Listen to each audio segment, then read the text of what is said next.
ಸರ್ಕಾರದ ವಿರುದ್ಧ ವಕೀಲ ದೇವರಾಜೇಗೌಡ ಆರೋಪ ಮಾಡಿದ್ದಾರೆ. 4 ಜನ ಮಂತ್ರಿಗಳು ಇದರಲ್ಲಿ ಇನ್ವಾಲ್ವ್ ಆಗಿದ್ದಾರೆ. DKC master mind. ಈಗ ದೇವರಾಜೇಗೌಡರು ಸಕ್ರಿಯ BJP ಕಾರ್ಯಕರ್ತರು. ಅವರು ಕೂಡ ಅಸೆಂಬ್ಲಿಗೆ ನಿಂತು ಸೋತಿದ್ರು ಅಲ್ವಾ. ಅದರಿಂದ ಅವರು ರಾಜಕೀಯದಲ್ಲಿ ಇಲ್ಲದೇ ಇದ್ದಿದ್ದರೆ ಅದರ ಮಾತು ಬೇರೆ ಇರ್ತಿತ್ತು. ಅವರು ರಾಜಕೀಯದಲ್ಲಿದ್ದವರು. ಆಮೇಲೆ ನಾನು ಅನೇಕ ವಿಡಿಯೋಗಳು ನೋಡಿದ್ದೀನಿ. ಅವರ ರೇವಣ್ಣವ್ರ ಮೇಲೆ, ಅವರ ಕುಟುಂಬದವ್ರ ಮೇಲೆ ಪದೇ ಇವರು ವಿಡಿಯೋಗಳನ್ನು ಬಿಟ್ಟಿದ್ರು ಇವರು ಅಲ್ವಾ. ಅವರು ಪರ್ಸ್ನಲ್ ಅವರವ್ರಿಗೆ ಜಗಳನ ಇವತ್ತು ರಾಜ್ಯ ಮಟ್ಟಕ್ಕೆ ತಂದಿದ್ದಾರೆ ಅಷ್ಟೇ. ಈಗ ಅದೆಲ್ಲ ನನಗೆ ಗೊತ್ತಿಲ್ಲ. ನೀವು ರಾಜೇಗೌಡರಿಗೆ ಕೇಳಬೇಕು, ಇಲ್ಲ ಶಿವಕುಮಾರ್ ಅವರು ಕೇಳಬೇಕು. ನಾವು ನೋಡಪ್ಪ, ನಮಗೂ ಈ ಪ್ರಕರಣಕ್ಕೂ ಸಂಬಂಧ ಇಲ್ಲ.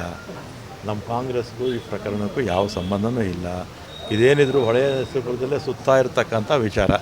ದೇವರಾಜೇಗೌಡ, ಪ್ರಜ್ವಲ್ಲು, ರೇವಣ್ಣವರು ಅವ್ರ ಜಗಳ ಇಷ್ಟು. ಅವರ ಜಗಳವನ್ನೇ ಇವತ್ತು ಬೀದಿಗೆ ತಂದಿದ್ದಾರೆ. ದೇವರಾಜೇಗೌಡರು ನಾನು ಜೈಲಿಂದ ಬಂದ ತಕ್ಷಣ ಸರ್ಕಾರ ಬೀಳುತ್ತೆ. ಆಯಿತು, ಬರಲಿ, ಬಂದ ಮೇಲೆ ಬೀಳುತ್ತೋ ಇಲ್ಲೋ ನೋಡೋಣ.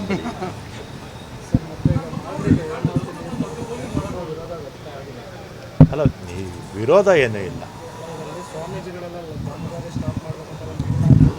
ವಿರೋಧ ಏನೂ ಇಲ್ಲ. ಅವ್ರಿಗೆ ಎಷ್ಟು ಬೇಕೋ ಅಷ್ಟು ನೀರು ಅವರು ಉಳಿಸ್ಕೊಂಡು ಉಳಿದಿರ್ತಕ್ಕಂಥ ನೀರು ಮಾತ್ರ ಈ ಭಾಗದಲ್ಲಿ ಕೊಡೋದಷ್ಟೇ. ಅವ್ರ ನೀರು ಏನು ಮಾಗಡಿಯವ್ರಿಗೆ ಏನು ಕಿತ್ಕೊಡಿ ಅಂತ ಯಾರೂ ಕೂಡ ಹೇಳ್ತಿಲ್ಲ. ಯಾಕಂದರೆ ಅವರು ನಮ್ಮ ಕರ್ನಾಟಕದವರೇ, ನಮ್ಮ ರೈತರೇ, ಅವ್ರಿಗೂ ನೀರು ಬೇಕು. ಅವ್ರಿಗೆ ಉಳಿದಿರ್ತಕ್ಕಂಥ ನೀರನ್ನ ಈ ಭಾಗಕ್ಕೆ ಕೊಡೋದು ಒಂದು ತೀರ್ಮಾನ ಆಗಿದೆ ಅಷ್ಟೇ. ಒಬ್ರದ್ದು ನೀರು ಕಿತ್ತು ಇನ್ನೊಬ್ರು ಕೊಡಬೇಕು ಅಂತೇನೂ ಇಲ್ಲ.